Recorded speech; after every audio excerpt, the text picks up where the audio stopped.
Spoštovani obiskovalke in obiskovalci, začenjamo s prireditvijo ob predstavitvi zbornika Bela knjiga slovenske osamosvojitve.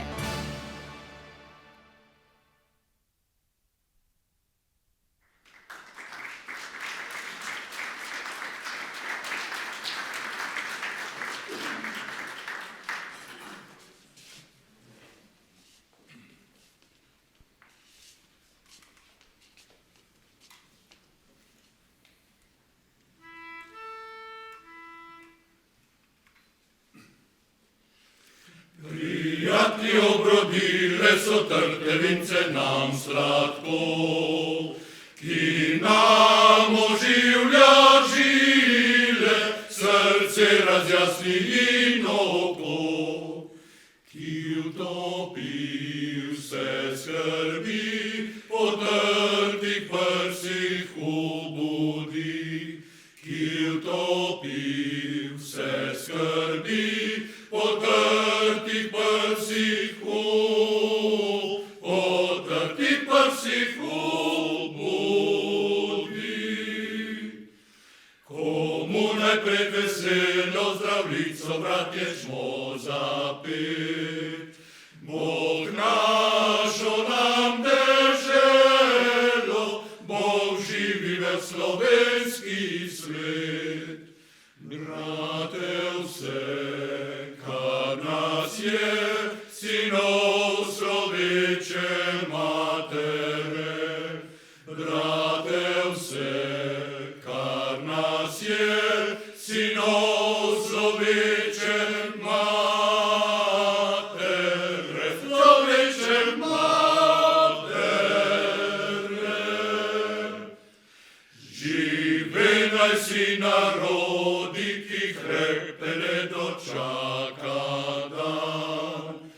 Da kodelj sonce hodi, prepiri sveta bo pregnan. Ko roja prozbo vsak, ne vrag le sosed bo mejak. Ko roja prozbo vsak, ne vrag le sosed bo, ne vrag le sosed bo mejak.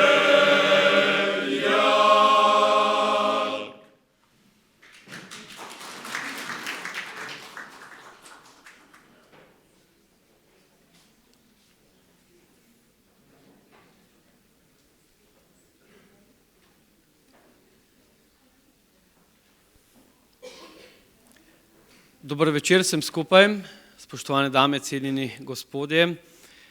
Danes pravzaprav lahko dvakrat praznujemo. Lahko praznujemo predstavitev zbornika Bela knjiga slovenske osamosvojitve in seveda praznujemo tudi Martinovo. Po besedah dr. Bogataja gre za enega lepših, pa tudi pomembnejših slovenskih praznikov in prav je, da nas je pot danes prinesla k vam, Primorcem, in k vaši žlahtni kapljici. Najpomembnejši dogodek, dame in gospodje, v pestri in dolgi slovenski zgodovini je zagotovo osamosvojitev, ki smo jo bili deležni koncem 80. in potem v začetku 90. let. Vrednote, ki so nas takrat krasili in tako množično povezale v času slovenske osamosvojitve, so spoštovane in spoštovani edine, ampak res edine vrednote, ki nas združujejo in na katerih lahko gradimo bodočnost Slovenije. Te vrednote ohranja Združenje za vrednote slovenske osamosvojitve, ki je pripravilo nocojšnjo prireditev. Spoštovane in spoštovani, še enkrat dober večer. Prvega pa k besedi vabim predsednika pokrajinskega odbora Združenja za vrednote slovenske osamosvojitve za Južno Primorsko, gospoda Igorja Coljo. Lepo prosim.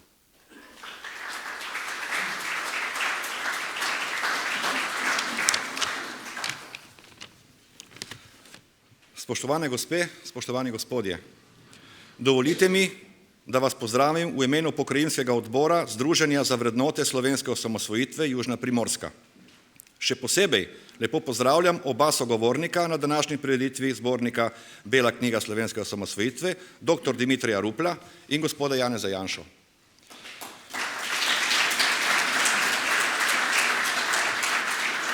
V veliko veselje mi pa je, da je danes med nami tudi novoizvoljeni predsednik Združenja za vrednote slovenske osamosvojitve, gospod Aleš Hojs. Lepo pozdravljen.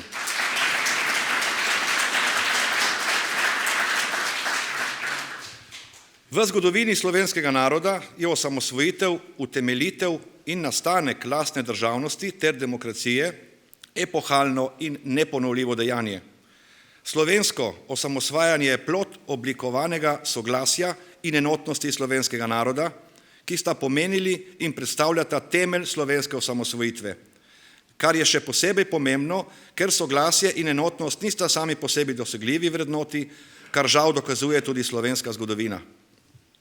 Združenje za vrednote slovenske osamosvojitve v svojih vrstah združuje ljudi, ki so aktivno sodelovali pri tem epohalnem dejanju slovenskega naroda, ter posameznice in posameznike, ki jim vrednote in ideali slovenske osamosvojitve predstavljajo navdih za današnje in prihodnje delovanje. Združenje za vrednote slovenske osamosvojitve je bilo ustanovljeno 23. decembra 2010 na dan 20. obletnice referenduma za samostojno Slovenijo in sicer na pobudo številnih veteranov osamosvojitvene vojne, akademikov, disidentov, kulturnikov ter ostalih akterjev, ki so začutili potrebo, da se prepreči revizija osamosvojitvene zgodovine strani nekaterih političnih akterjev. Zato je ena izmed osnovnih nalog združenja depolitizacija osamosvojitvenih dogodkov, predvsem pa znanstvena proučitev vseh značilnosti slovenske osamosvojitve ter zbiranje in objava dokumentacije o vseh vidikih osamosvojitvenih procesov, tudi tistih, ki so tem procesom nasprotovali. Takšen je tudi namen nocojšnje predstavitve zbornika Bela knjiga slovenske osamosvojitve, ki smo ga v združenju pripravili ob letošnjem prazniku Dnevu državnosti in je izjemno dragocen prispevek k razumevanju tega obdobja. Živimo v času največje gospodarske krize in krize vrednot, ki smo si jo, kot je dejal Dimitrij Rupel, na obeležitvi odločitve za slovensko samostojnost prislužili sami. Zato potrebujemo novo zbranost in sodelovanje vseh ljudi dobre volje, da bi držali obljube, ki so jih oblikovali na sestanku v Poljčah pred 23 leti. Tudi mi v Združenju za vrednote slovenske osamosvojitve bomo držali svojo. Hvala lepa.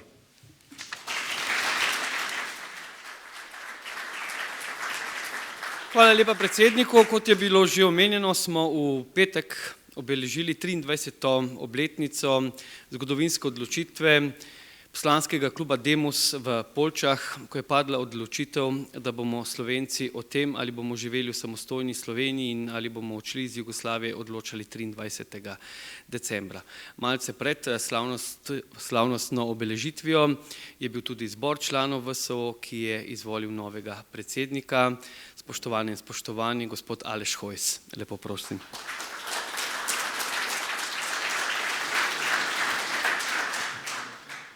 Spoštovani zbrani, lep pozdrav tudi v mojem imenu.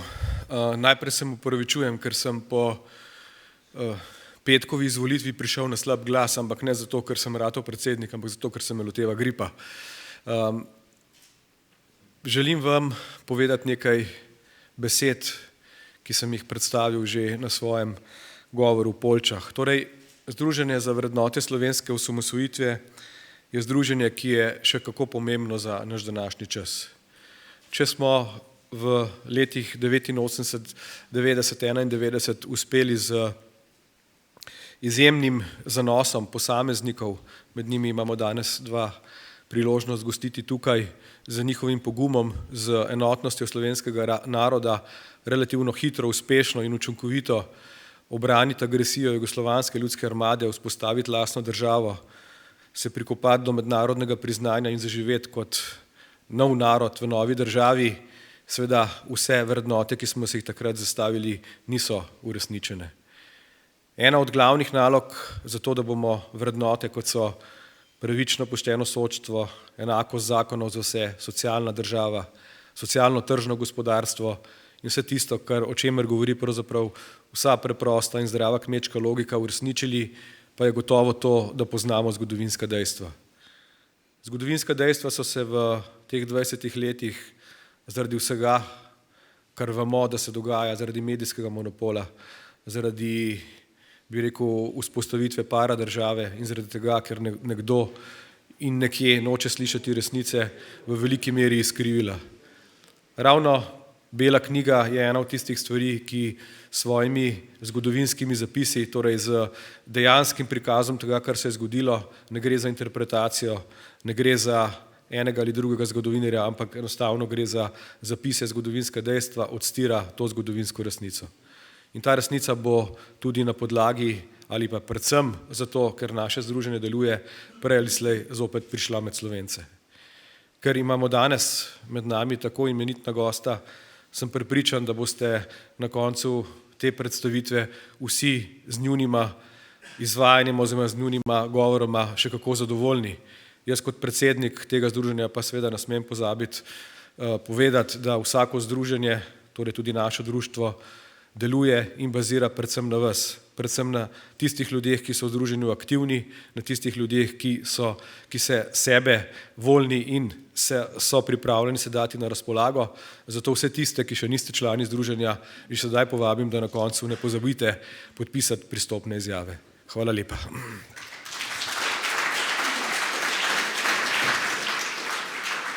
Hvala predsedniku. Pristopne izjave, kot rečeno, boste lahko podpisali ob koncu, tamle v preddverju, v hodniku, ampak do tam je še kar nekaj časa. Najprej bomo zapeli, lahko vsi skupaj, predvsem pa nam bo zapel moški pevski zbor Ciril Kosmač iz Kopra. 35 let, fantje, kar izvolite, 35 let že prepevajo, gostovali so doma in v tujini.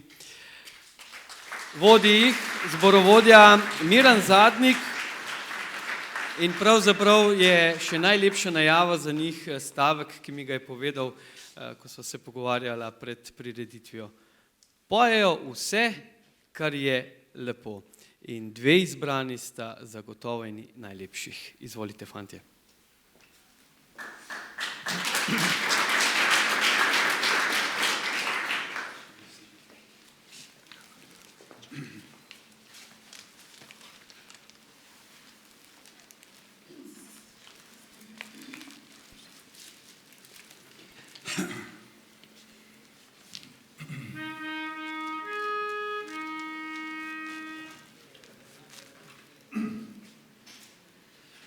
Ko brez miru okrog divjam, prijatelji vprašajo me kam.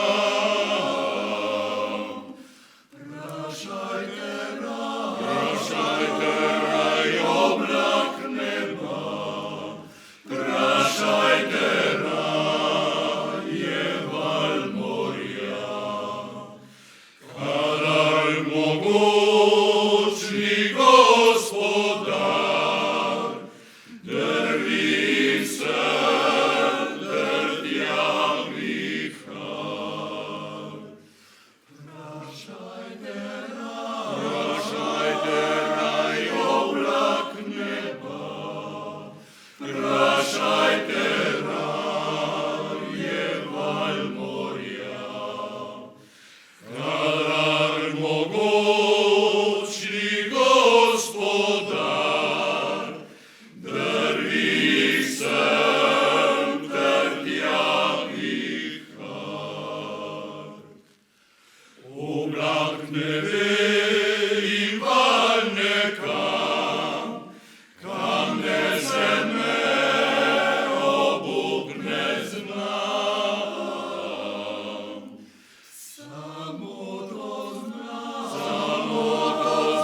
Samo to vem, da pred obličjem je ne smem in da ni mesta vrh zemlje, kjer bi pozabil to gorje.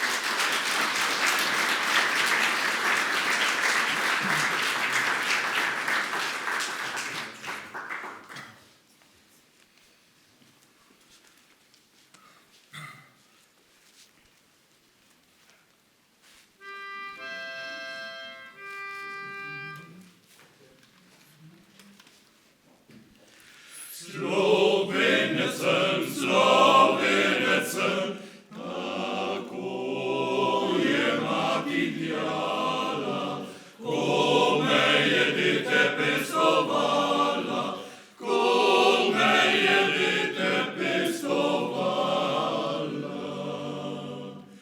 Zatorej dobro vem, Slovenec sem, Slovenec sem. Zatorej dobro vem, Slovenec sem, Slovenec sem. Zatorej dobro vem, Slovenec sem, Slovenec sem.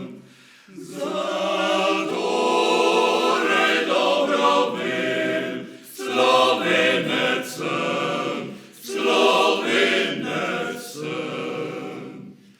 Slovenec sem, Slovenec sem, od zimeli do groba, nega ne moja se zvestoba, nega ne moja se zvestoba. Da se kači smeh, Slovenec sem, Slovenec sem. Da se kar reči smem, Slovenec sem, Slovenec sem. Da se kar reči smem, Slovenec sem, Slovenec sem. Da se kar reči smem, Slovenec sem, Slovenec sem.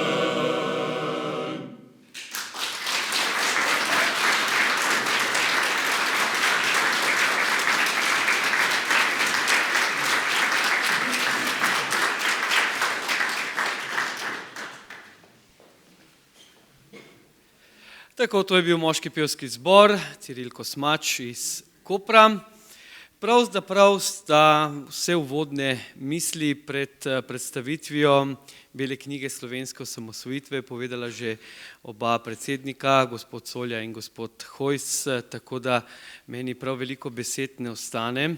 Najprej bom povabil na svoje delovno mesto gospo Simono Pavlič, ki bo nocoj moderirala pogovor.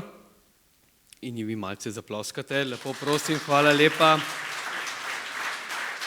Kot pa ste slišali, bosta sogovornika nocoj dr. Dimitrij Rupel in gospod Janez Janša. Izvolite, gospoda.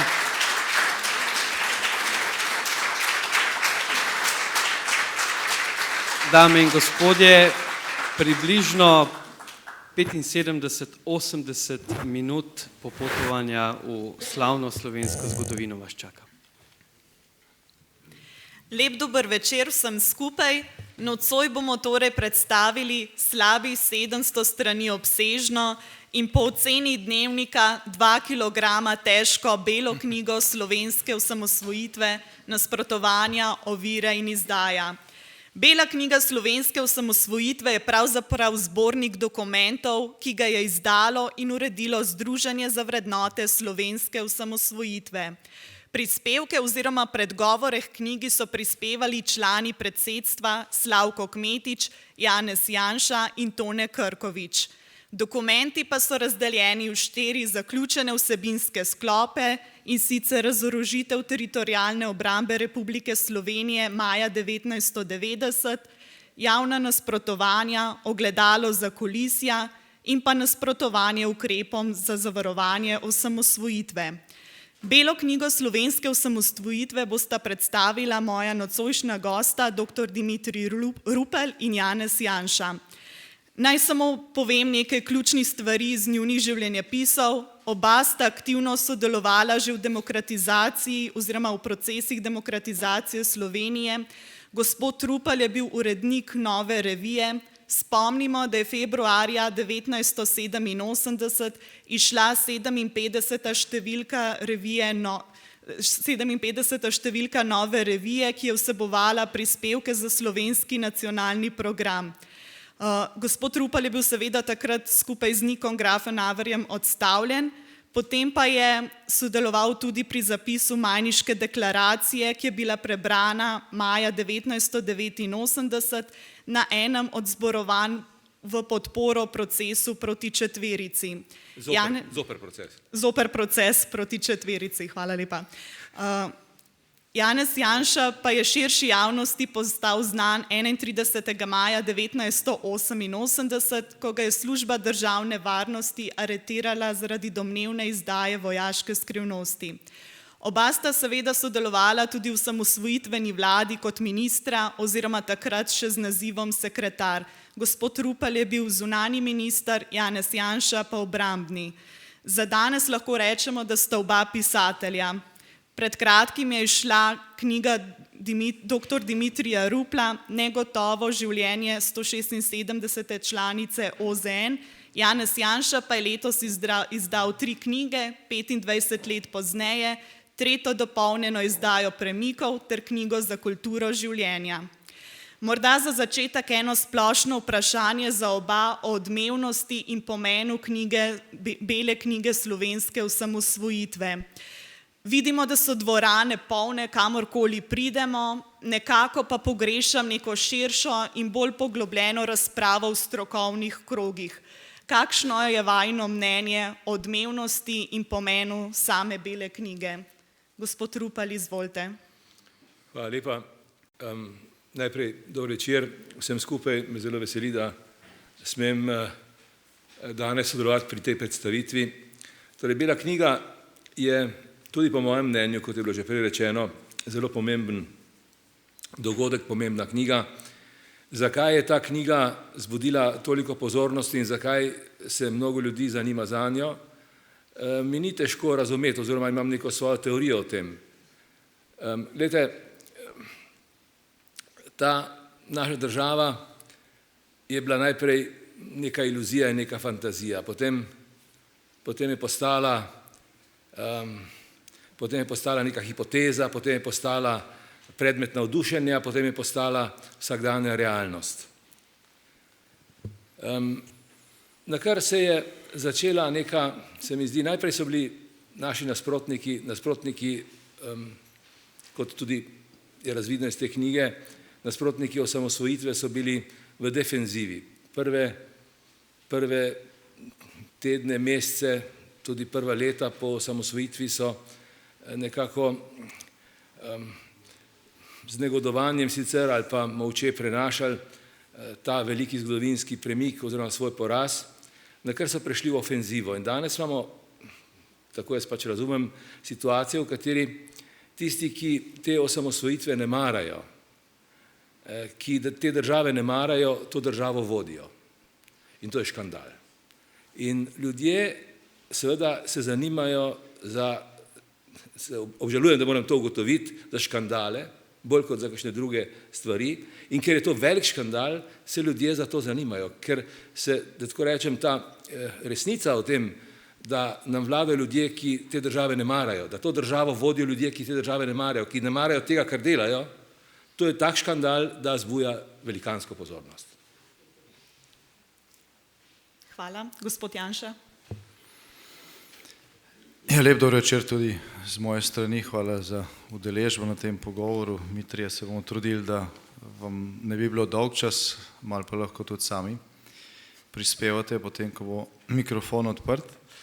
Zdaj, odgovor na to vprašanje je v bistvu Dimitrij že podal. Mogoče samo še en dodatek v tem smislu, da odkar je ta knjiga išla tam junija ob dnevu državnosti, pravzaprav nisem nikjer zasledil kakšne resne recenzije te knjige. Čeprav je to zbornik dokumentov, ki pač prvič podaja neko zelo obsežno gradivo oziroma nek zelo obsežen pogled v zakulisja slovenske osamosvojitve. Recimo v tem zborniku je poleg tega, kar je bilo že prej našteto, so tudi zelo zanimivi pogledi dela tuje diplomacije ali obveščevalnih služb v tistih časih o tem, kaj se dogaja v Sloveniji, njihove napovedi, kaj se bo zgodilo. So objavljeni pogovori med nekaterimi slovenskimi politiki in tujimi diplomati, ki jih pravzaprav ne bi smelo biti. Skratka, veliko dokumentov je, ki zelo nazorno osvetljuje ta ozadja in veliko imen je tukaj omenjenih. Veliko ljudi, ki so bili v zelo konkretnem času na zelo konkretnem mestu in počeli stvari, ki jih ne bi smeli in ki nikomor niso v čast, niti niso takrat bila. Pa nobene reakcije, nobenega demantija, nihče se ni oglasil in rekel, to pa ne drži, ali pa nihče ni skušal podati recimo svoje plati zgodbe. Bog ne daj, da bi kdo se zdaj po 20 letih mogoče opravičil za tisto, kar je takrat počel in je bilo škodljivo za to državo ali pa za državo, ki je komaj nastajala. Tako da po eni strani imamo na teh predstavitvah polne dvorane, večino pridejo ljudje ali pa pridete vi, ki ste imate danes radi Slovenijo, pa ste imeli takrat, ste tudi živeli za to in delali za njo. Znači pa tistih, ki so bili nekako na drugi strani, ki so takrat, ko smo mi pisali in podpisovali Majniško deklaracijo, podpisovali temeljno listino, kjer so se še vedno zauzemali za Jugoslavijo in samoupravni socializem, tisti v to knjigo ignorirajo. Ne želijo, da bi se o tem razpravljalo, ne želijo, da bi to, Bog ne daj, prišlo na kakšno, ne vem, televizijsko oddajo, ki bi jo lahko cela Slovenija gledala, in pač uporabljajo nek pristop, ki so ga tudi že doslej skozi zgodovino vedno uporabljali, kadar je šlo za dejstva, ki jih ni možno sprevračati ali pa ki jih ni možno zmanipulirati, ker tukaj gre za dokumente pač, za stvari, ki so prikazane takšne, kot so se takrat zgodile. V tem primeru se skuša stvar dati na čim manj opazno mesto, kolikor se da ignorirati in skratka delati na tem, da čim manj ljudi to vzame v roke.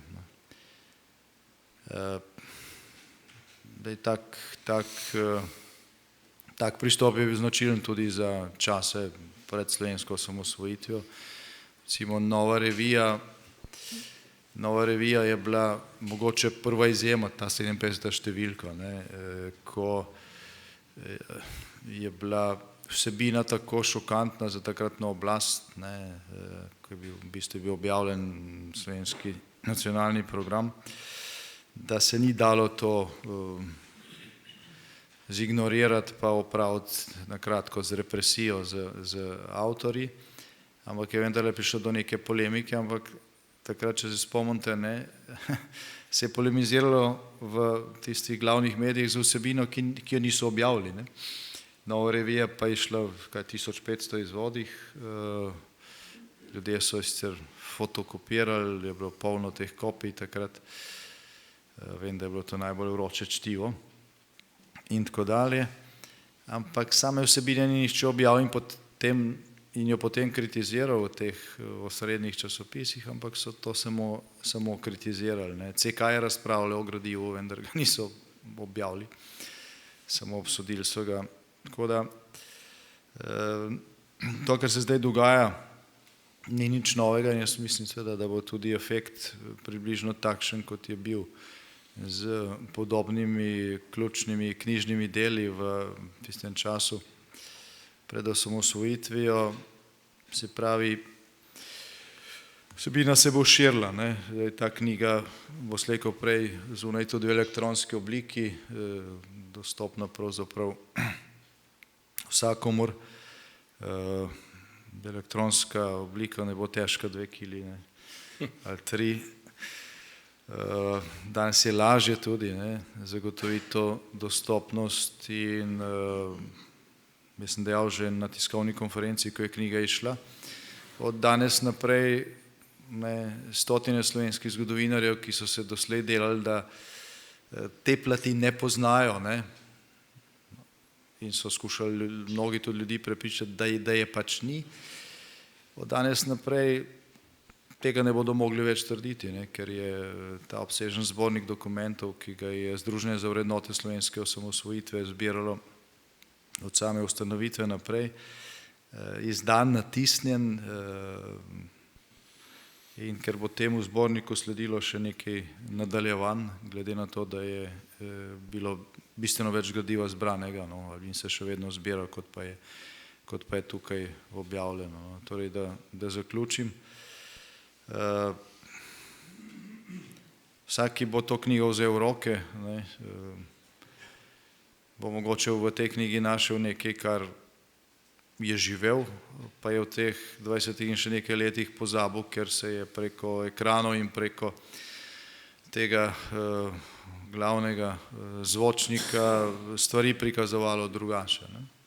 Tako da jaz sem sam sebe zalotil, ko smo urejali to dokumentacijo, ko sem pač prebiral stvari oziroma dokumente recimo iz maja, junija 1991, da se mogoče že sam začel misliti, da se je nekaj drugače zgodilo, kot se dejansko je. Ker je bilo to tokrat ponovljeno nekje in tako naprej. Ta teza, kako smo bili vsi enotni, je bila tokrat ponovljena, da je že skoraj ponarodela.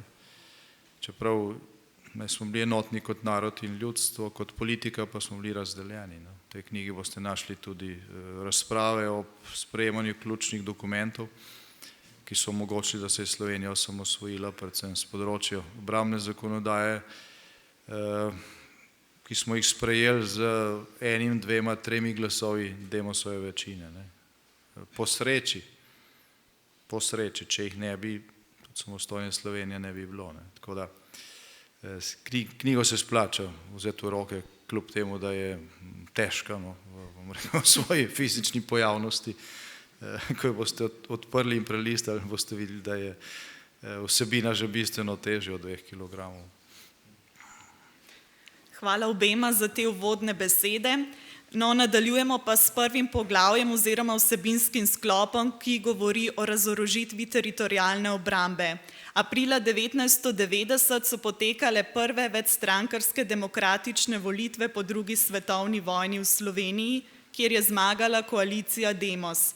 Maja istega leta je zasedla položaje, tudi oba ministra sta takrat nastopila svoje vladanje, da temu lahko tako rečem, in kmalu v bistvu že isti čas je potekala tudi razorožitev teritorialne obrambe.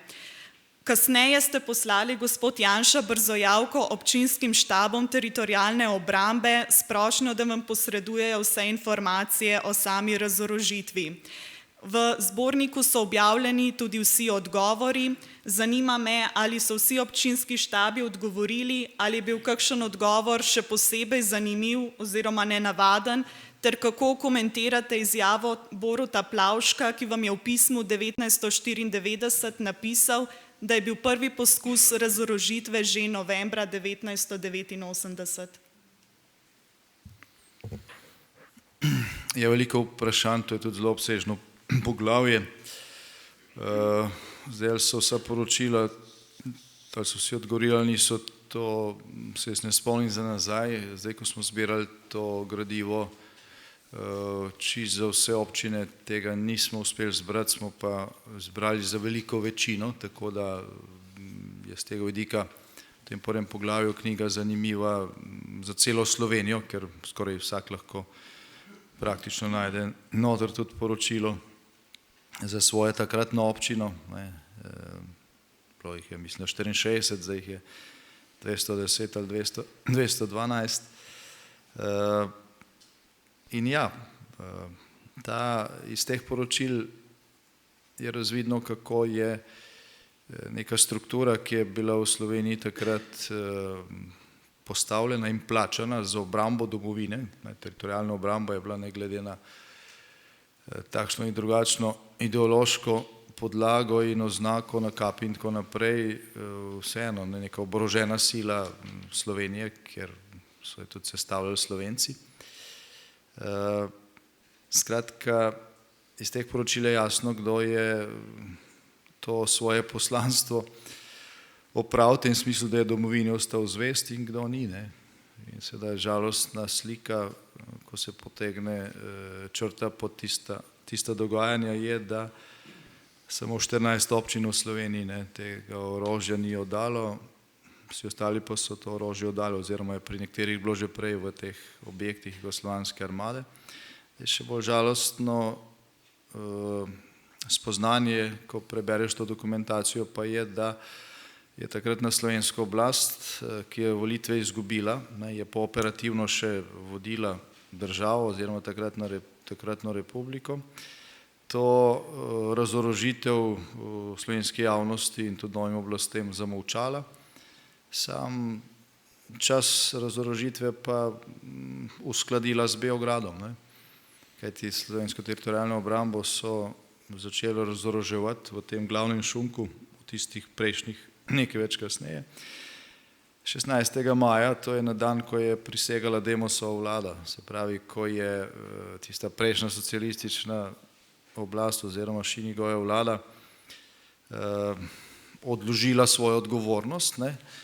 Nova vlada, ki pa je prisegala tisti dan v parlamentu, pa še ni operativno prevzela svojih funkcij, ni mogla reagirati.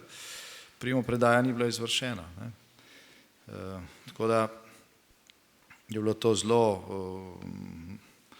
zvito, prebrisano, pokvarjeno ravnanje, ki je v bistvu od vsega, kar se je dogajalo, najbolj ogrozilo slovensko osamosvojitev. Demos je šel na volitve z dvema ključnima točkama, programa demokratizacije, osamosvojitev oziroma suverenost Slovenije, in seveda stara oblast je vedela, da ne bo nič z to osamosvojitvijo, če bomo goli in bosi. Zato so v sodelovanju z Jugoslovansko armado poskrbeli, da je bila slovenska teritorialna obramba skoraj celoti razorožena, oziroma da je bila Slovenija kot takšna razorožena, ker je jugoslovanska vojska pobirala tudi orožje upravnih organov. Vsaka občina je imela tudi nekaj orožja za svoje enote za zveze. Slovenija je bila takrat zelo militarizirana kot del takratne Jugoslavije.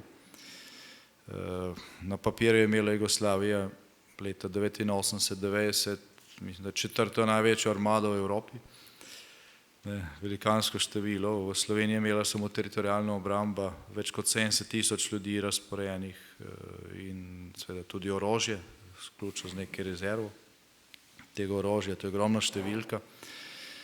Če slovenska teritorialna obramba ne bila razorožena v tem šunku, potem je veliko vprašanje, če bi Slovenijo sploh napadli ob razglasitvi samostojnosti, ker bi lahko postavili na noge trikrat večjo obrambno silo, kot pa smo dejansko jo potem junija 1991. Takrat smo skupaj z rezervo policije mogoče dobro tretjino, ali pa nekaj več ljudi sploh lahko poklicali, niti prostovoljcev, ki so se sami javljali, nismo mogli vzeti povsod, ker pač za njih ni bilo orožja v tistih prvih dneh. No in iz teh poročil tudi, kot sem rekel prej, izhaja, kako se je ta oblast prenevedala. Eno uro, oziroma takoj po zaprisegi nove vlade, ko se je že vedlo v takratni skupščini, da se razorožuje slovenska teritorialna obramba, ker v zboru občin so bili delegati oziroma poslanci iz občin, glavno so bili to takratni župani, in njim so lokalni poveljniki teritorialne obrambe povedali, da imajo ukaze za oddajo orožja. Oni so povedali nam. Pri takratnem predsedniku skupščine Francetu Bučar je bil takoj po prisegi vlade krizni sestanek na to temo, tam je bilo nekaj ministrov, predsednik vlade, nekaj članov predsedstva. Seveda predsednik predsedstva Milan Kučan, ki je od vseh nas tam najmanj vedel o tem, kaj se dogaja. Čeprav je predsedstvo prevzelo pristojnosti že bistveno prej, ne. Že bistveno prej in je takrat po ustavi imelo glede obrambe in teritorialne obrambe pravzaprav poveljniško funkcijo.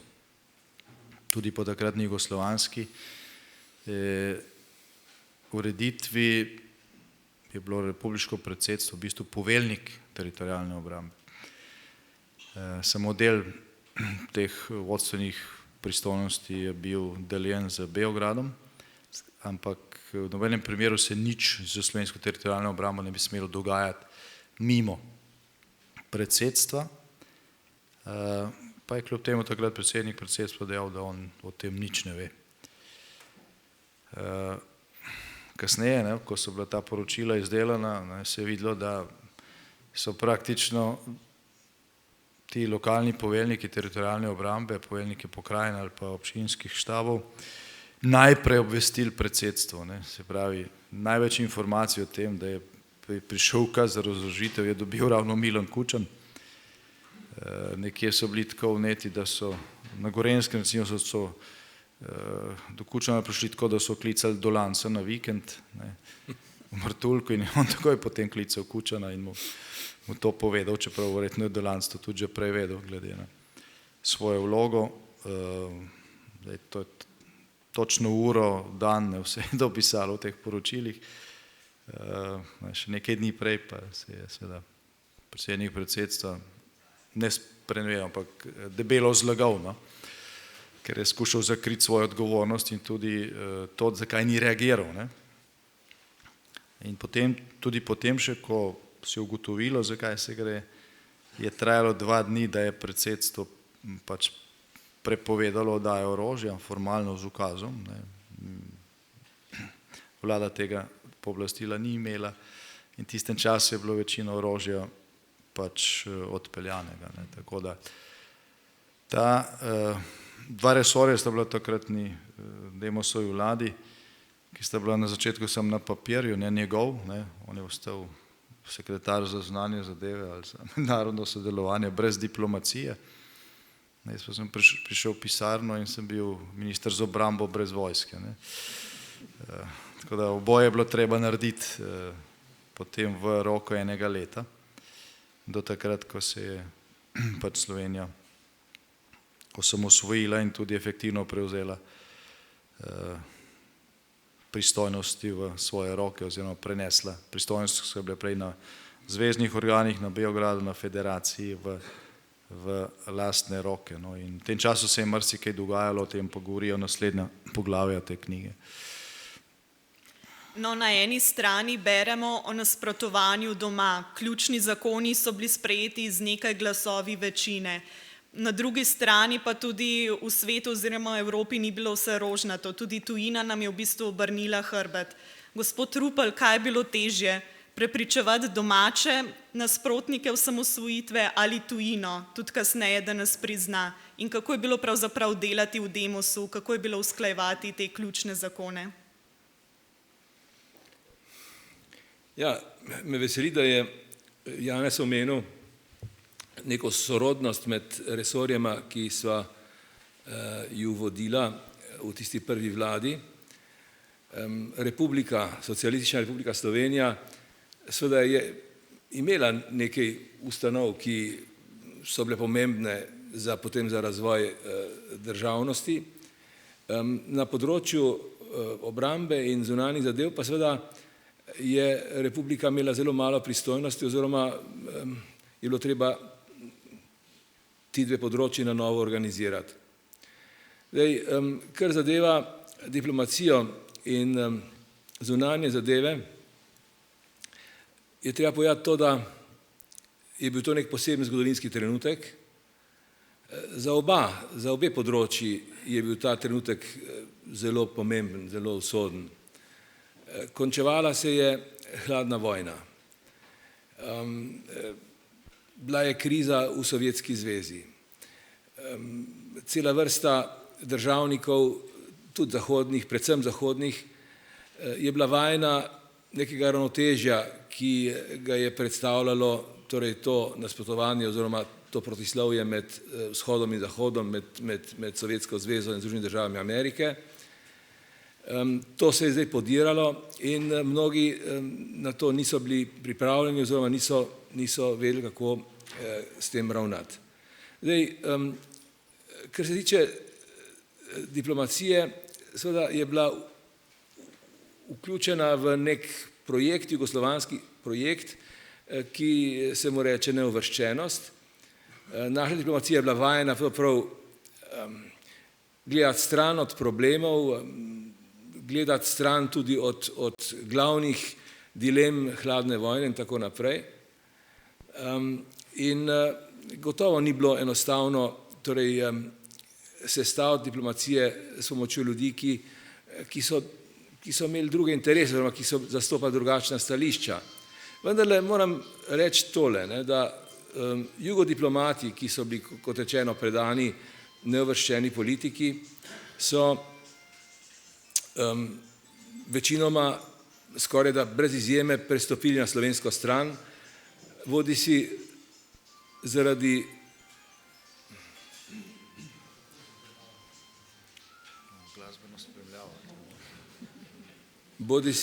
tega, ker so bili vendarle domoljubni, po drugi strani so bili preračunljivi. Ne smemo pozabiti, da so se takrat dogajale tudi precej radikalne spremembe, nekatere voditelje komunističnih držav so takrat celo torej pobili in seveda to splošno razpoloženje, pa ta splošna zmeda na nek način so pogojevali oziroma so, kaj ne rečem, vplivali na to, kako se je ta naša diplomacija sestavljala. Zdaj, kar se tiče prepričevanja tujih državnikov in tujine, zdaj, ko je Janez izdal svojo knjigo in ko sem jaz začel pripravljati svojo knjigo, on je napisal Premike, jaz sem potem napisal tisto Skrivnost države, mi je rekel, no zdaj, mi smo pokrili to obrambno plat, ti boš pa potem opisal tisto, kar je bilo potem. Dejansko je diplomacija prišla po teh, kaj rečem, najbolj radikalnih fizičnih konfrontacijah in tako naprej. Zdaj, kot rečeno, situacija je bila popolnoma nova, mnogi se niso v njej znašli, mnogi so nasprotovali, predvsem tuji državniki, o njih govorim, so nasprotovali razpadu Jugoslavije, ker so se bali, da to pelje k razpadu Sovjetske zveze.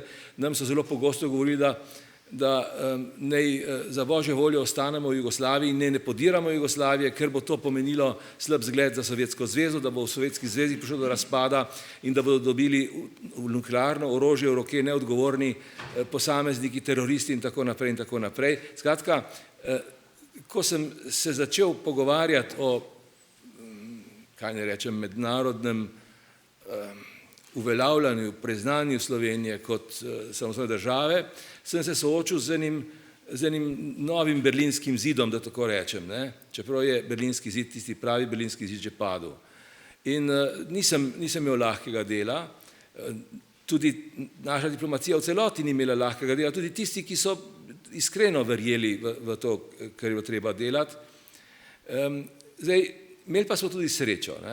Jaz mislim, da v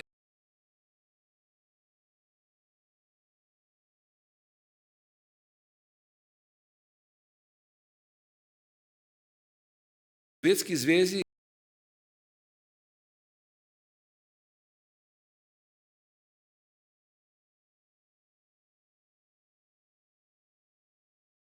rekel, da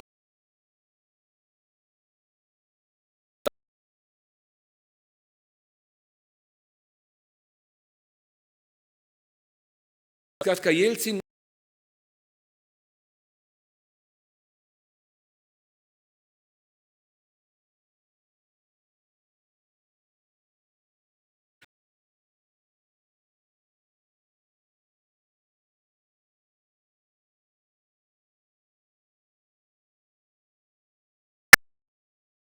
stranka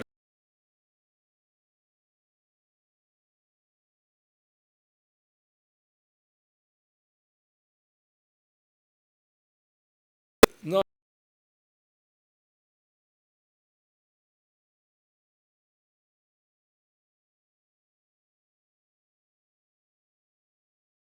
papež se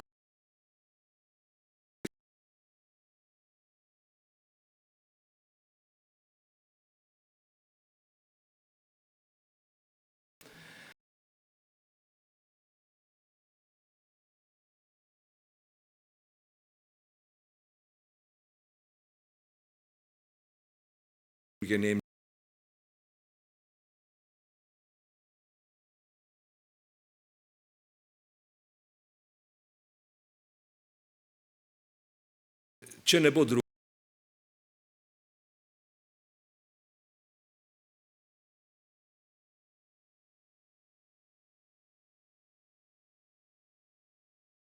času so potem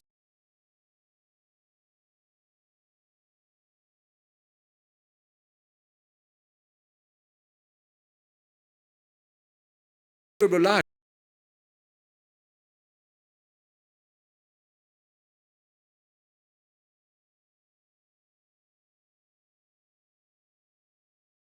Kaj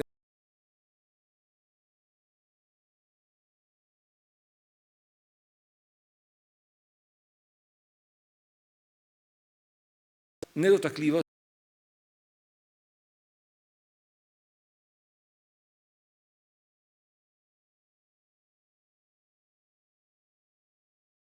meja.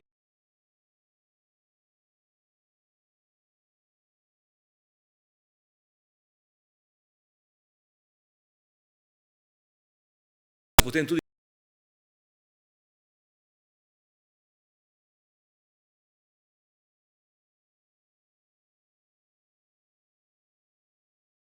nova situacija.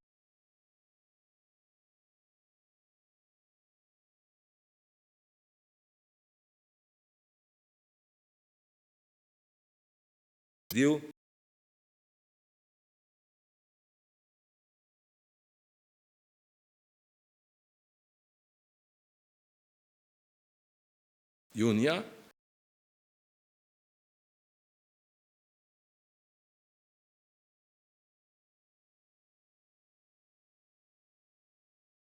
izjave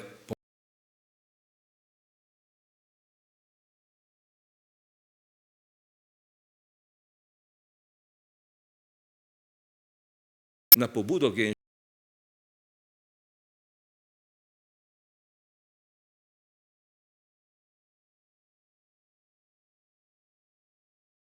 decembra so rekli,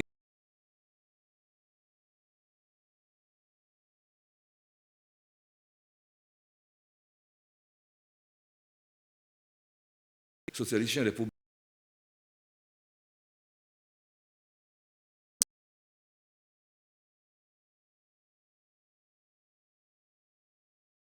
beremo.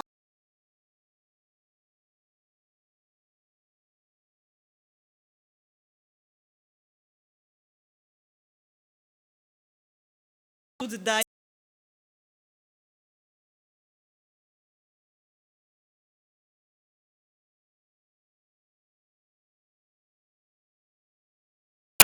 ja,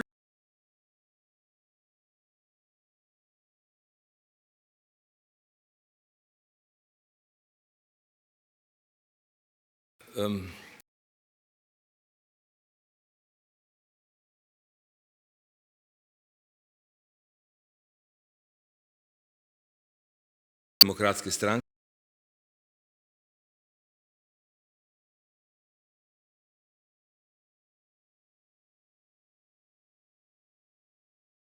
V njem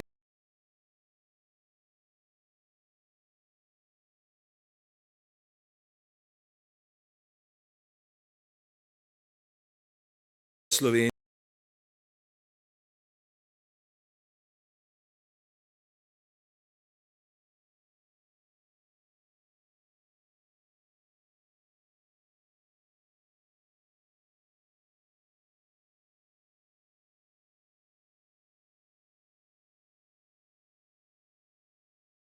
Bolgarska levica in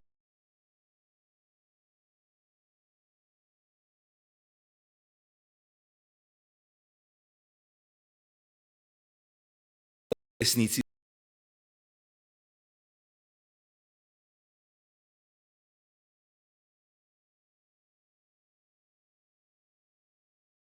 še besede.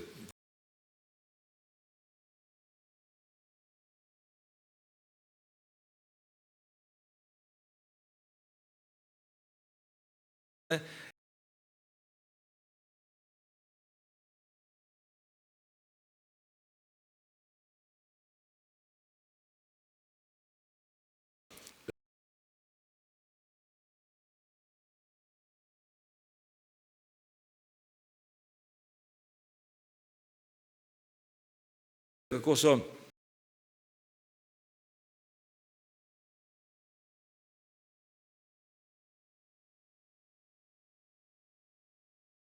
zveze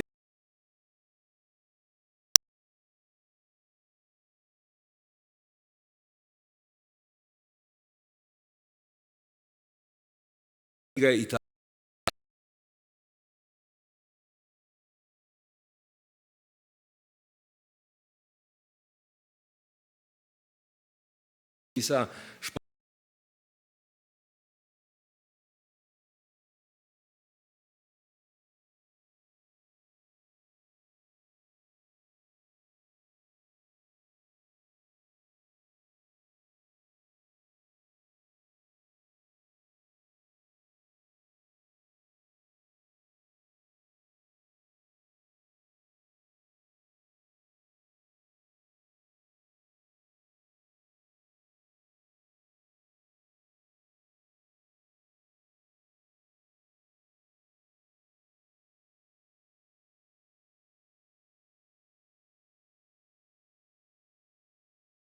In Hrvaške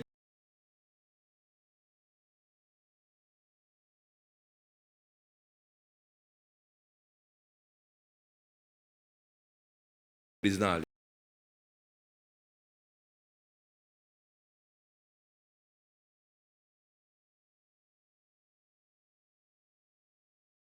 Postavili neko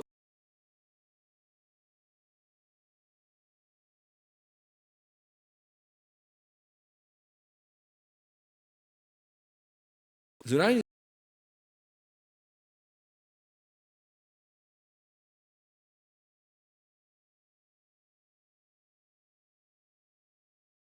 zunanji minister.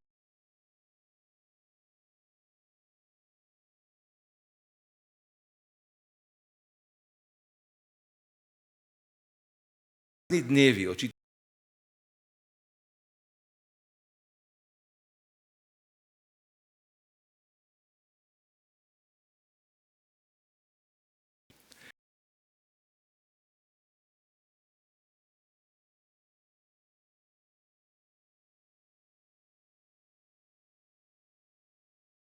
in očitno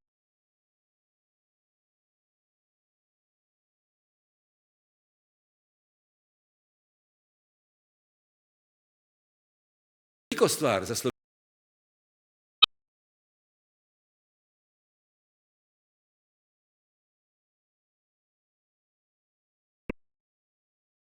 Čim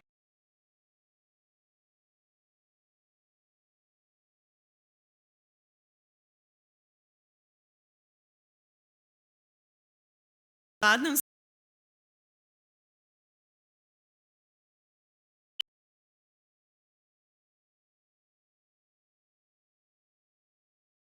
smernik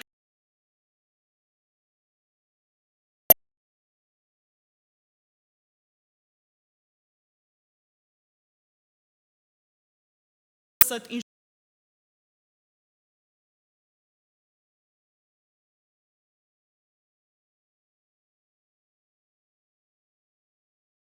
ena in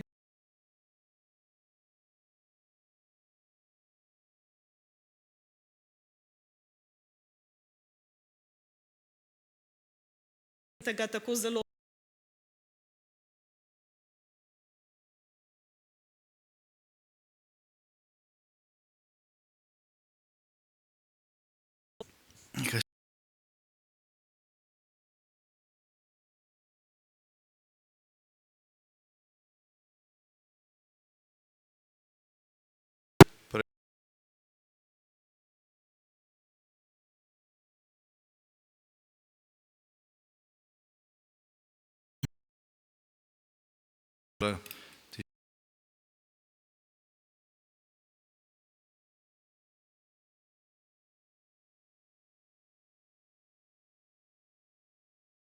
Ne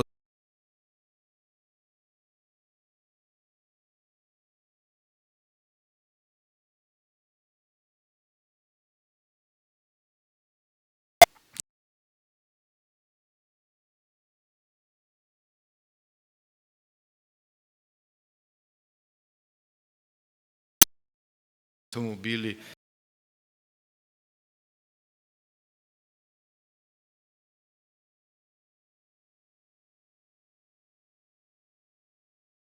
Skregano.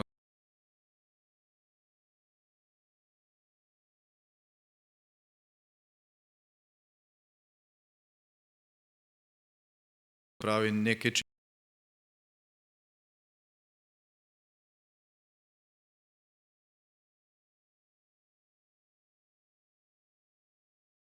veliko,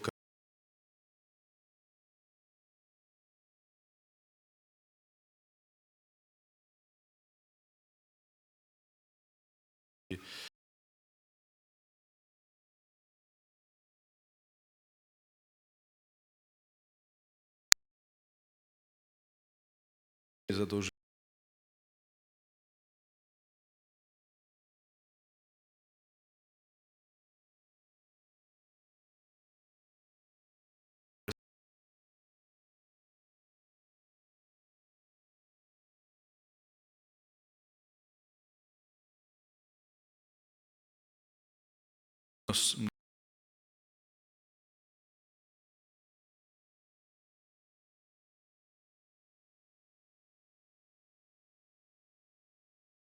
Popolnoma.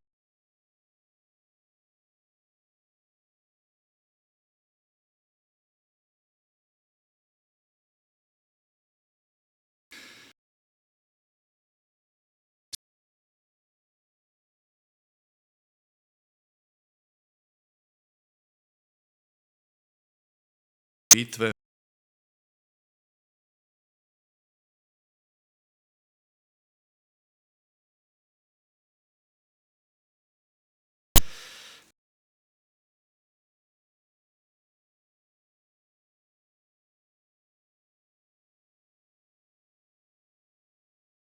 Mladina še vedno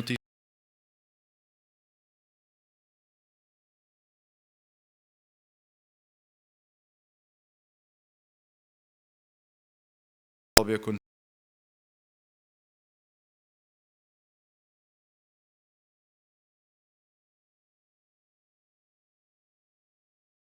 ne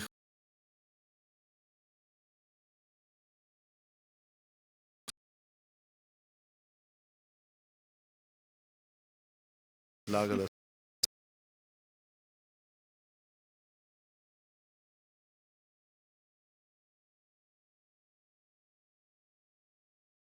Tisti imel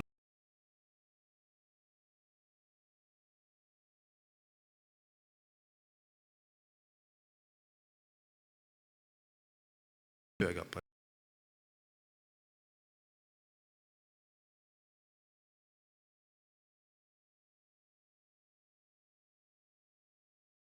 smo branili tudi.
Parlamentu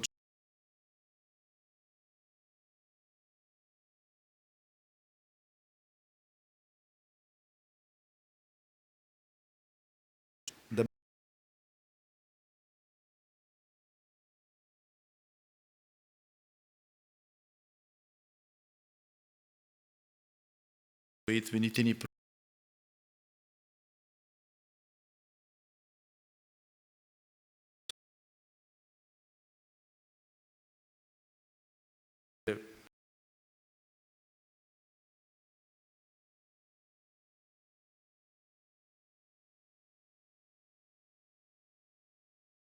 prijavljeno odprto.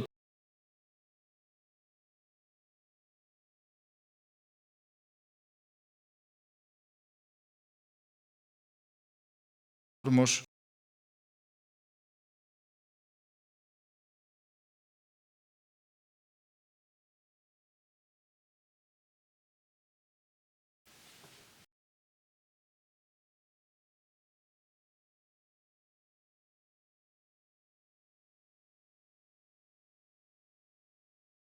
Več.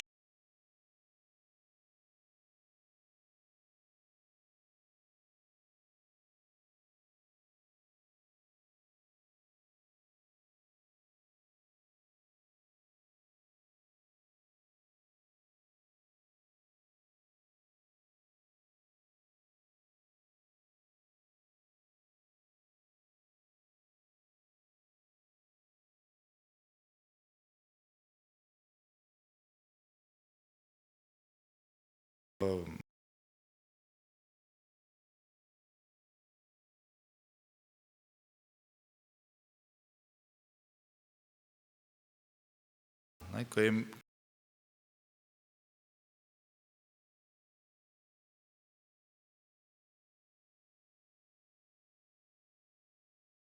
bila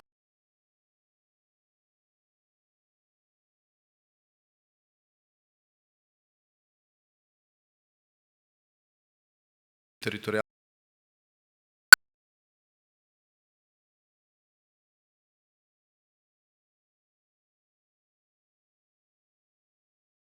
glasitve.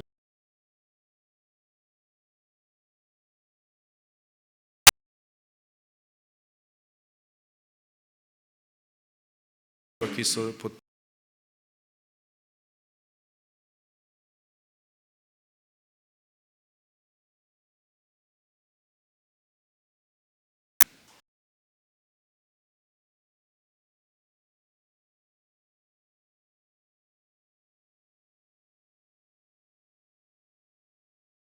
ključne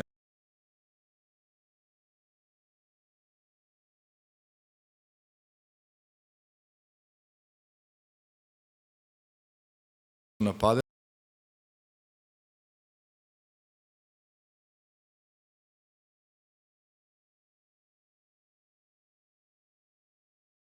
Glasom večine.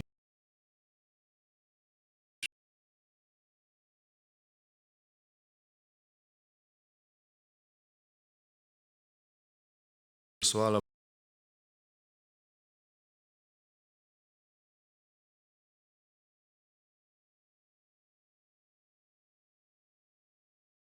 na papir.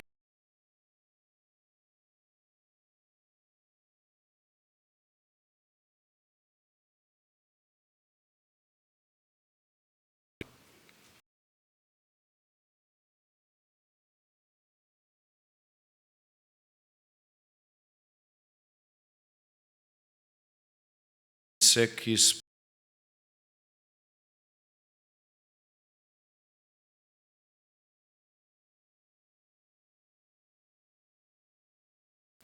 da bi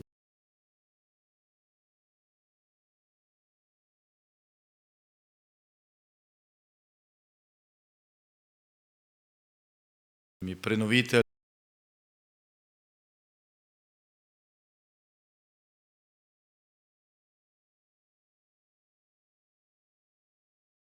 nekaj tednov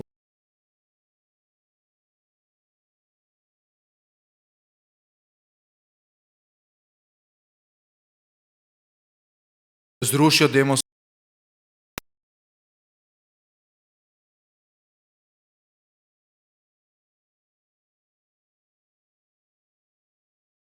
naredijo.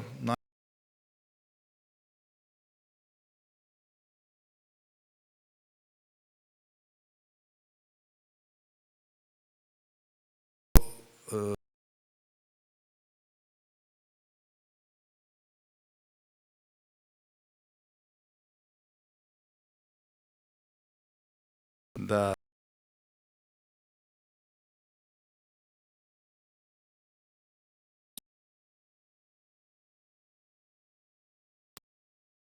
potrošen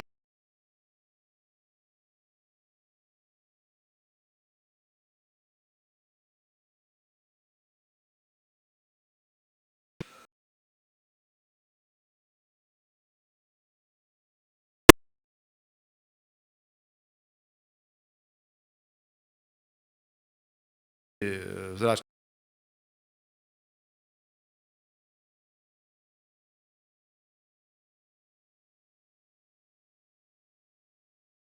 pustolovščino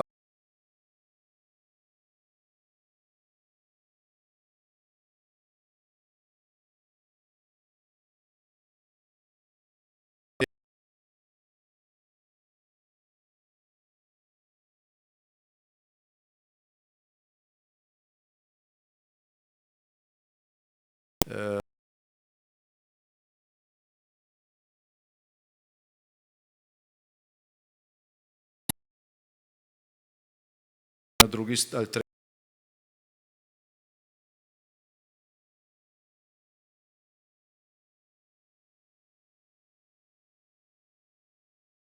komunisti in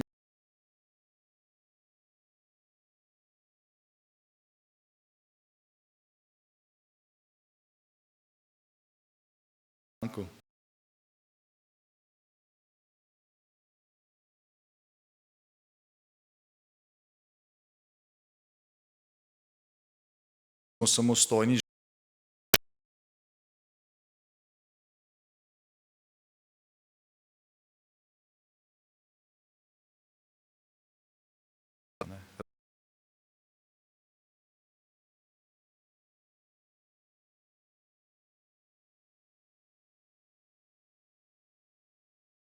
pa še nekaj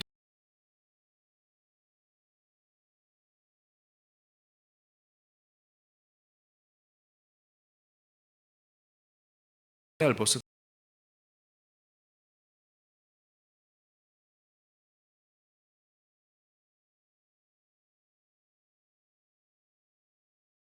obrambo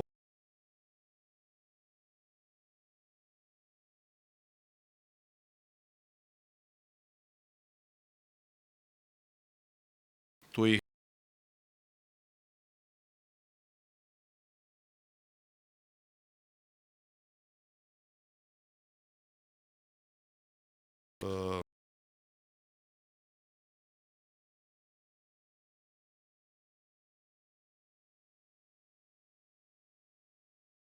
kar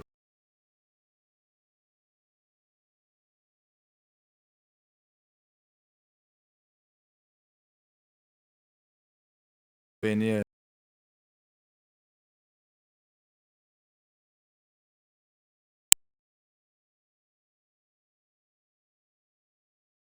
je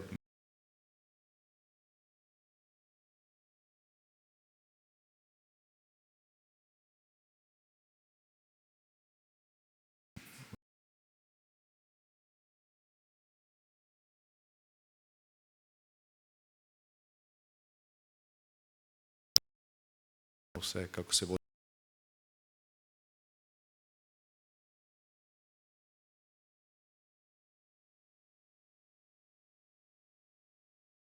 kot pa se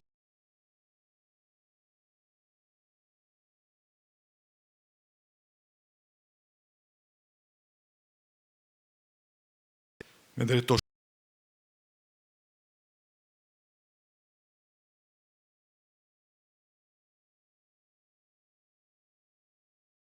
je bil zelo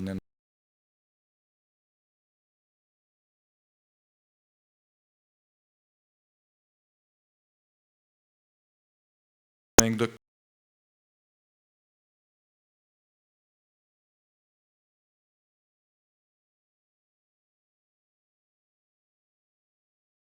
bom rekel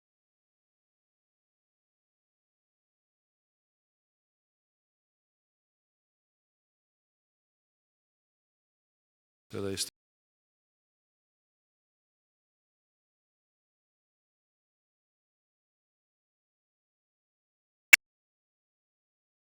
in so pospešili.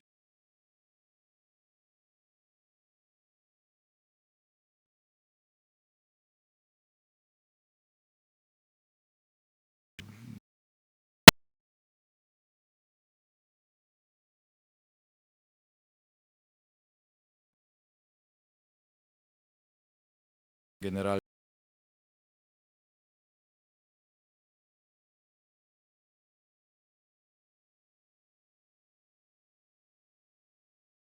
ali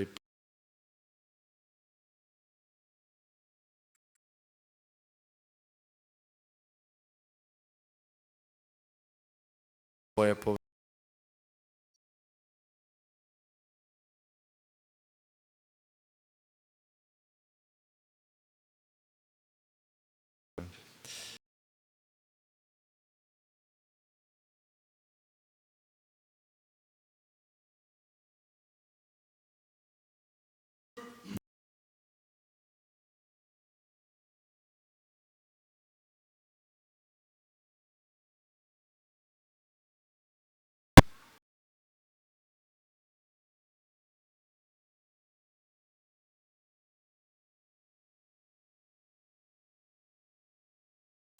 to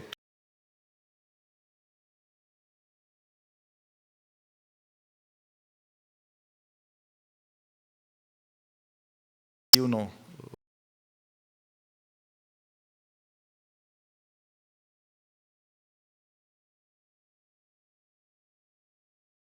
denja.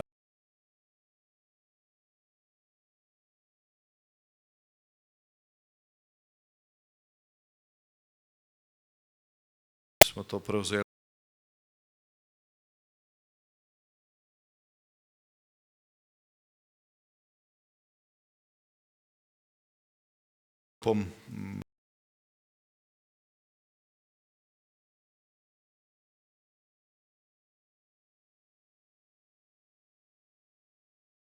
Tako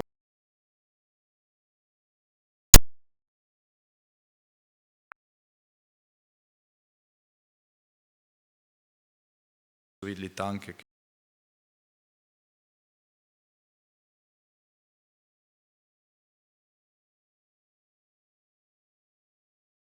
stvar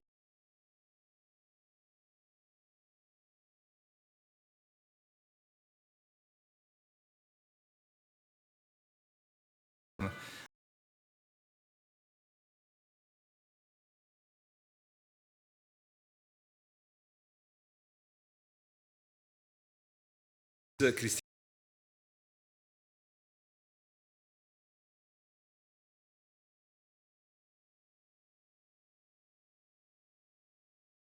Tega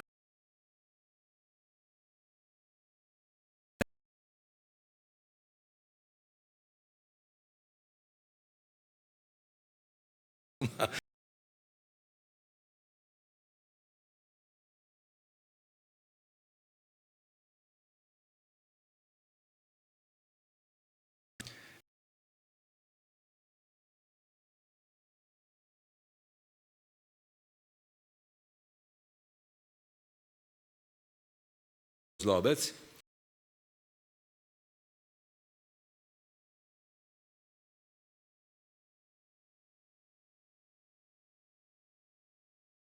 Edini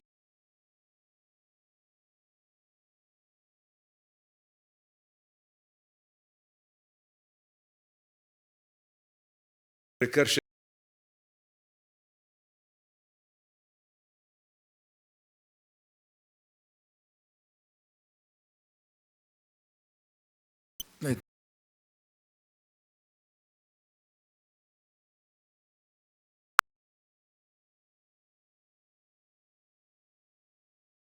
razširjenega.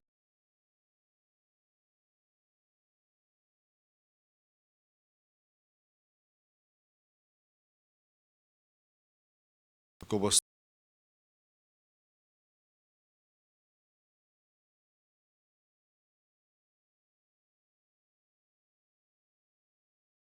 to je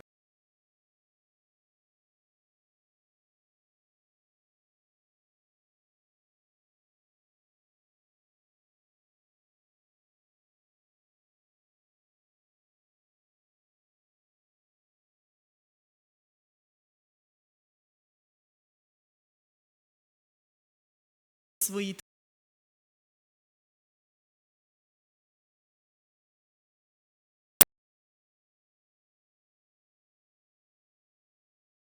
Ali pa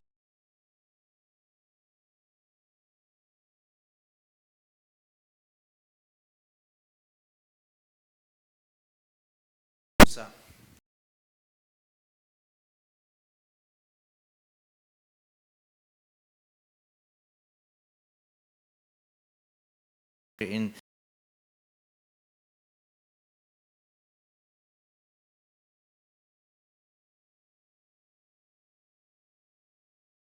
da ni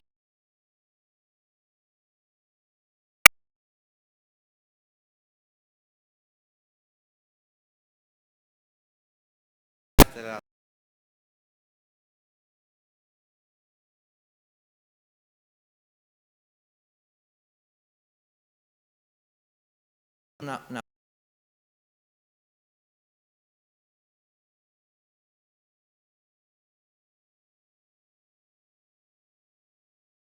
razlagate, da je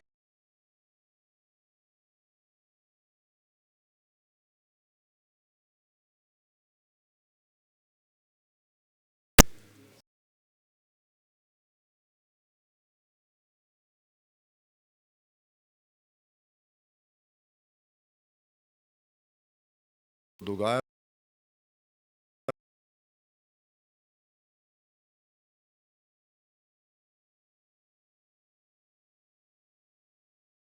Tam ponovno.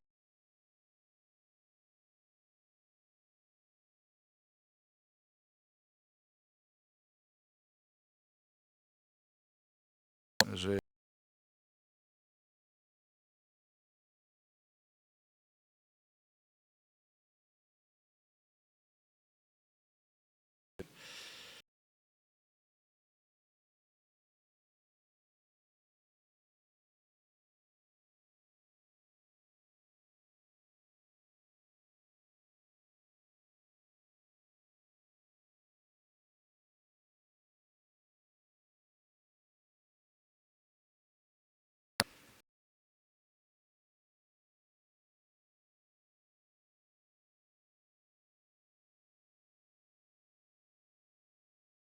so imeli.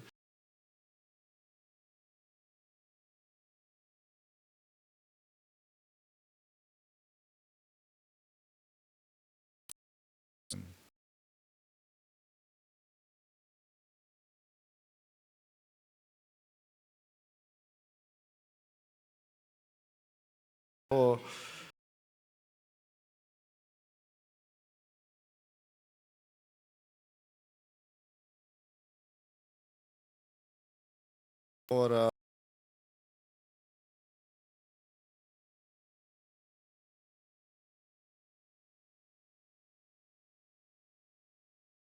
bila edina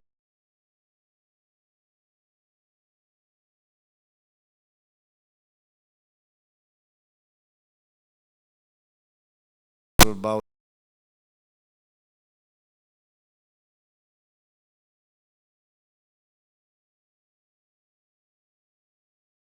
ja.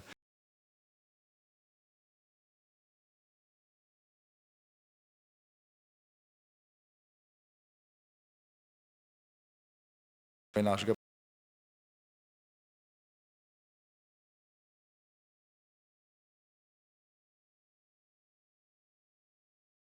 razlagal, ki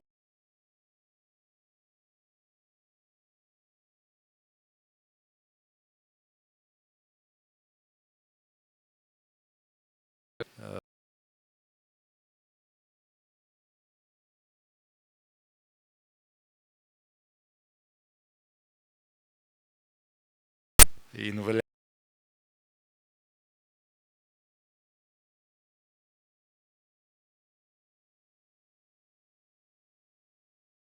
k svečemu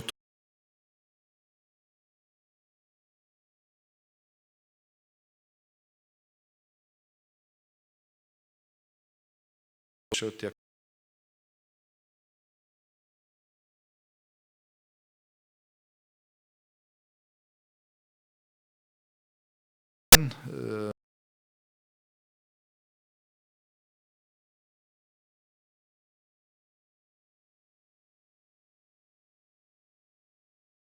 zavedanju.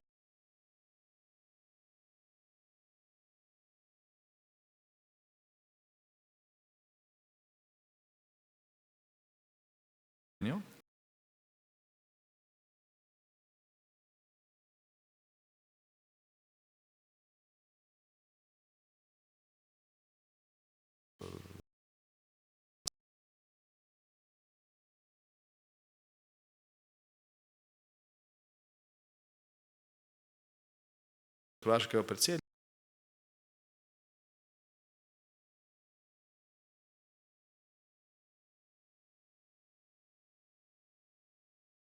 Priznam.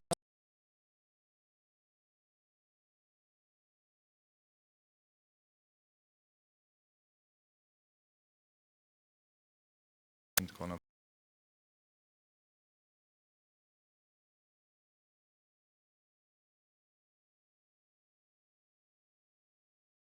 Spomini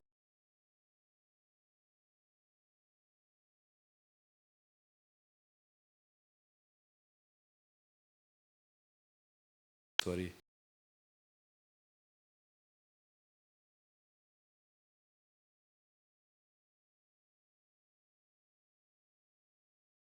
Pač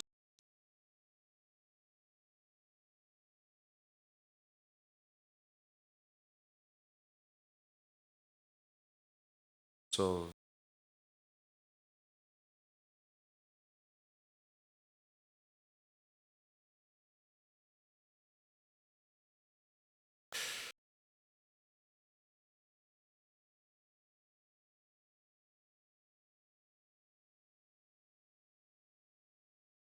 bilo na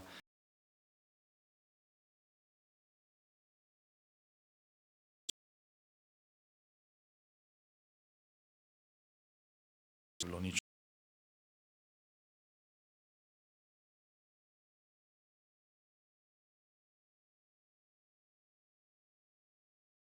Nihče ne zaveda.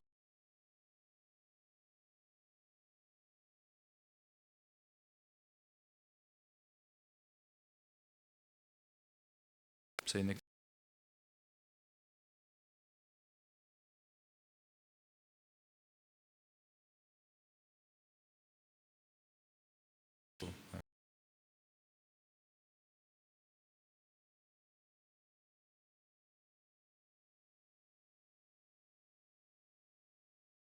problem za nas.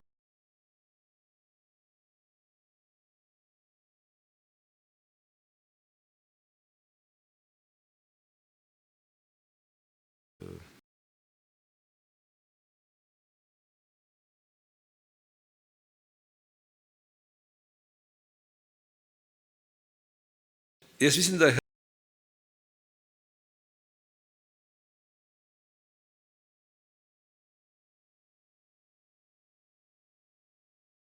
scenarija.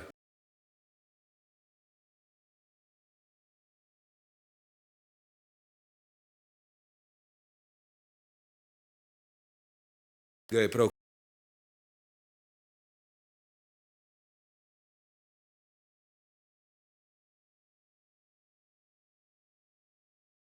ministra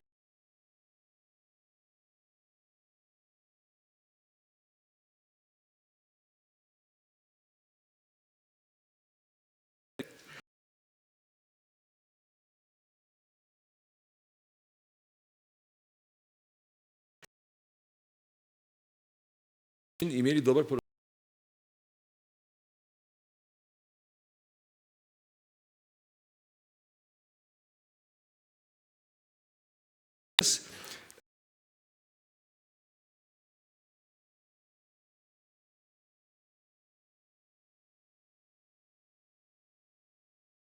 Predlagal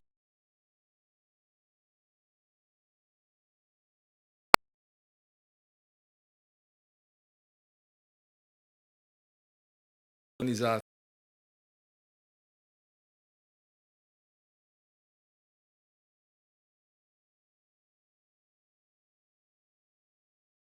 Koli že.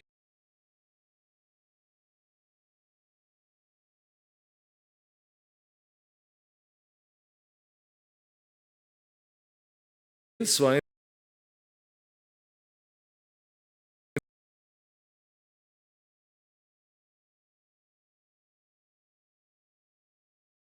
Torej, začne se tisti.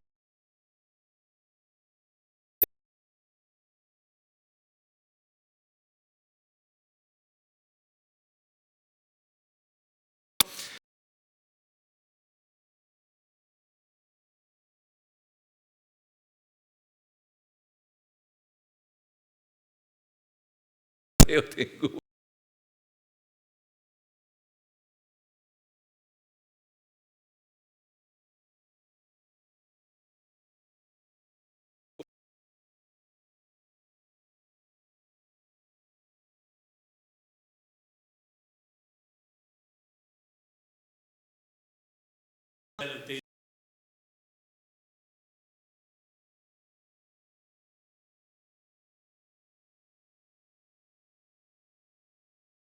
Tih.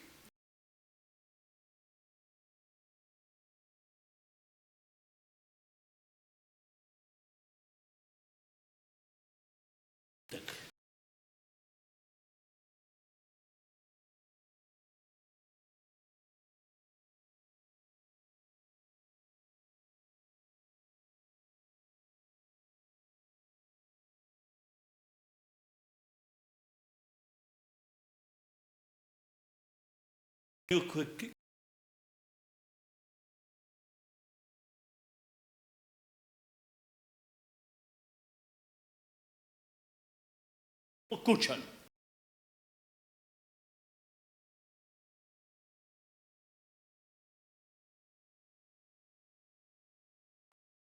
Verjetno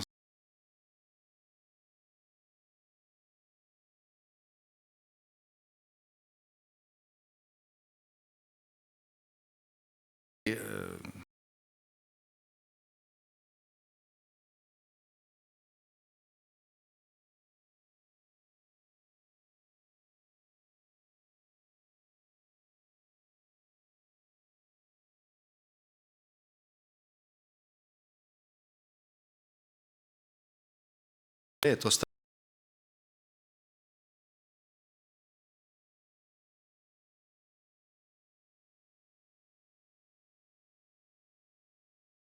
je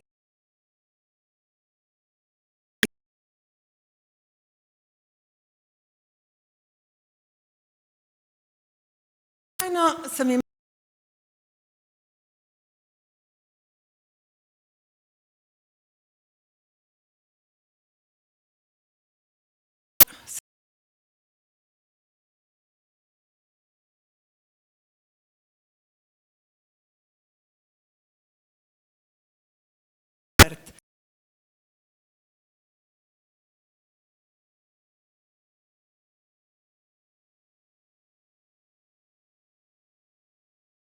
potem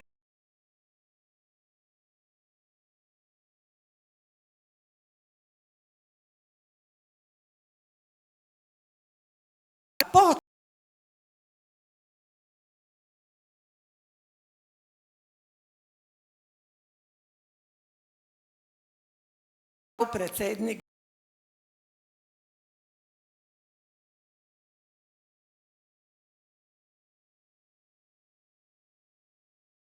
mu bo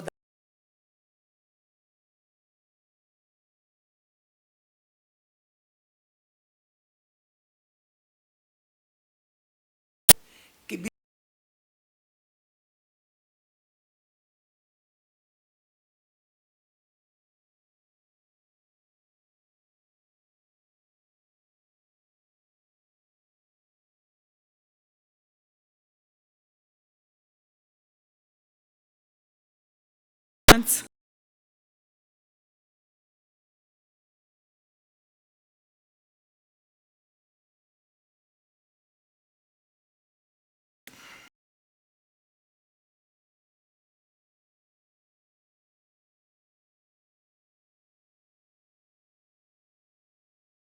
Še kaj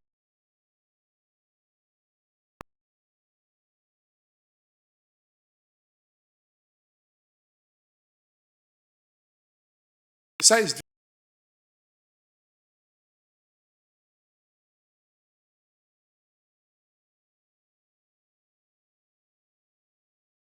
da nekaj ne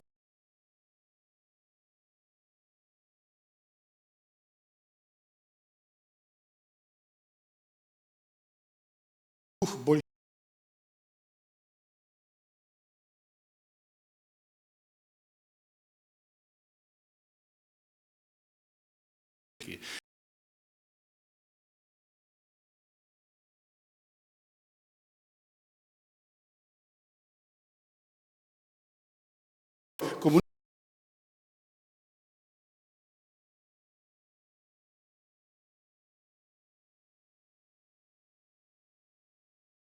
in je skozi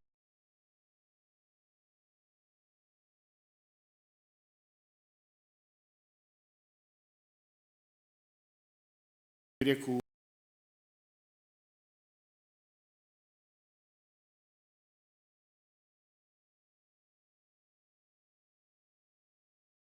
vladajoč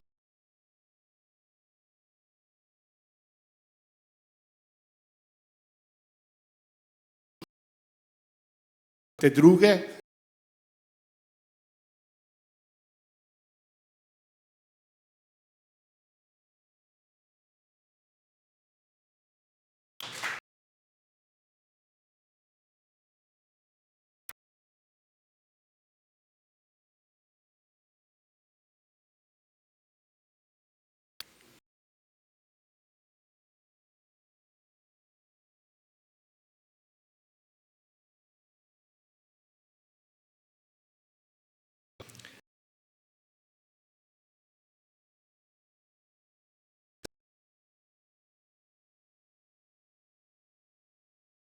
Ljubljani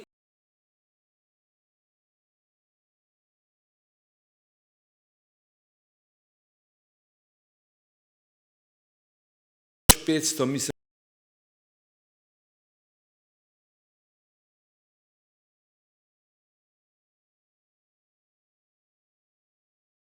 ampak če vzamemo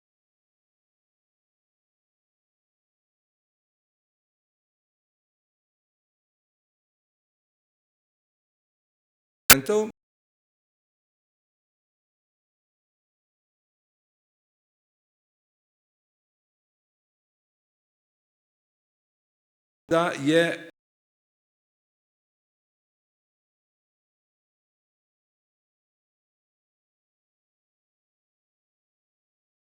ali pa če hočete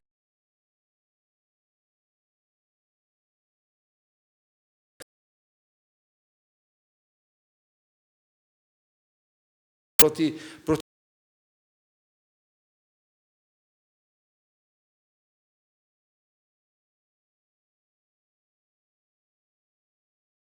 Slovenijo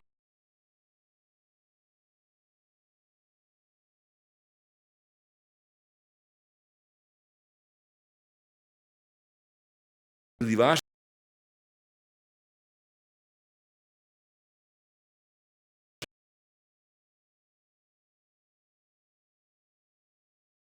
tako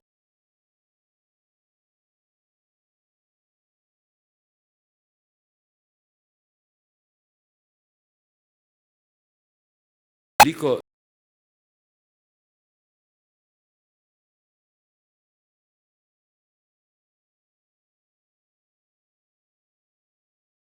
neko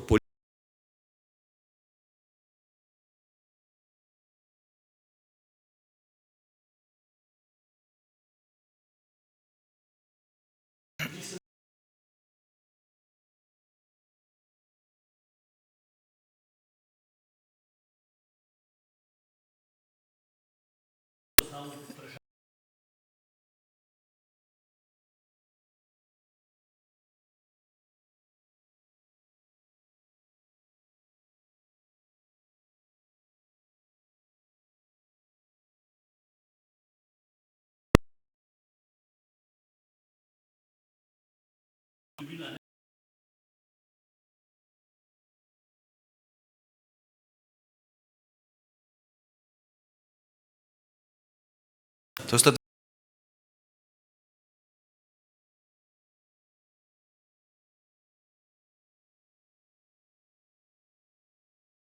gospod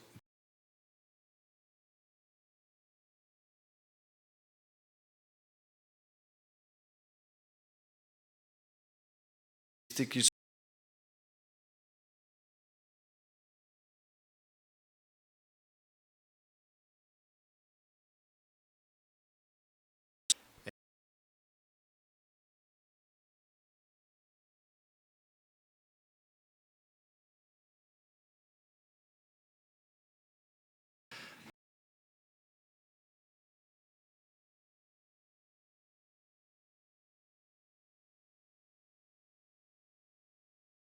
pomena, ki ga boste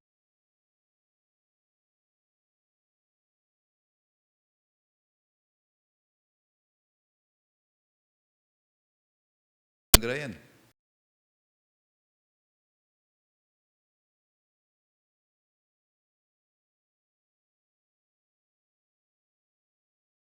Nagrajen je.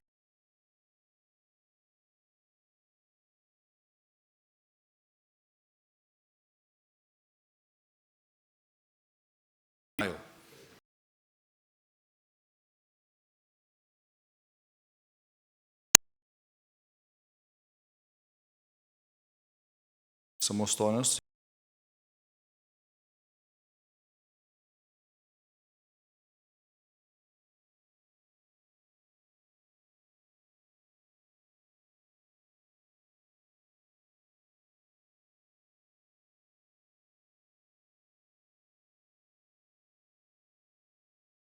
In tako naprej.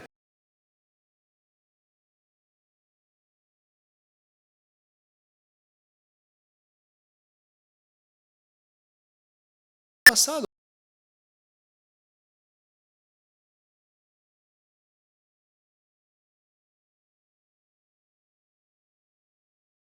Dolč.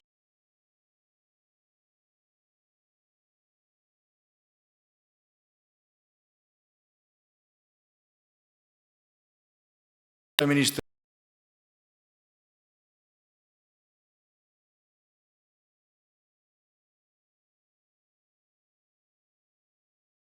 To je pa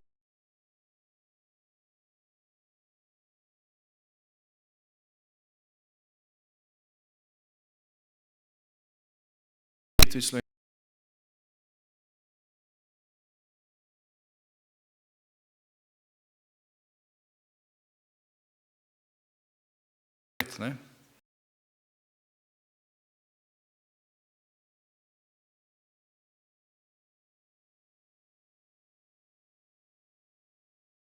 Tako da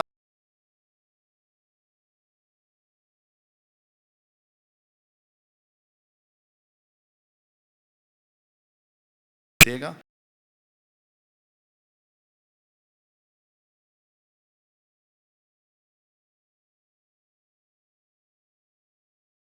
potem so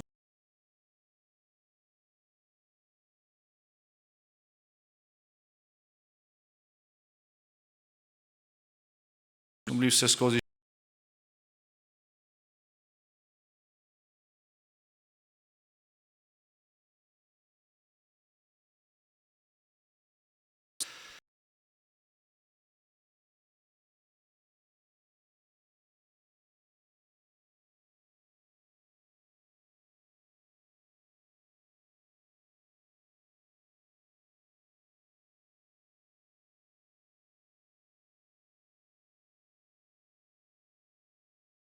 ne?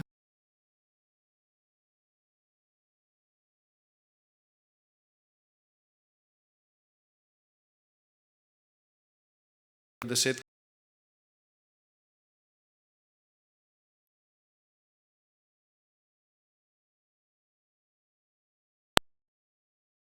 pred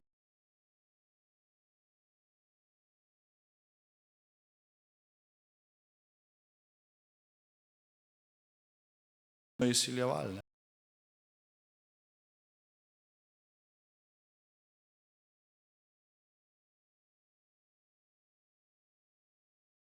Kapitalizem.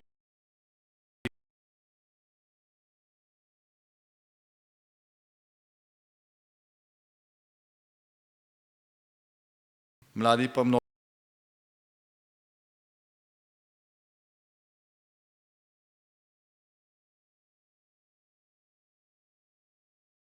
posledic.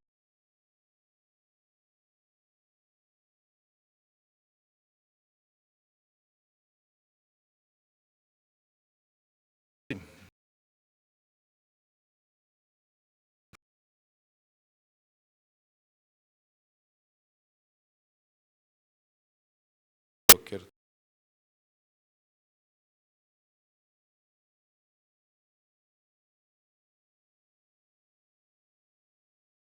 obratno je bilo.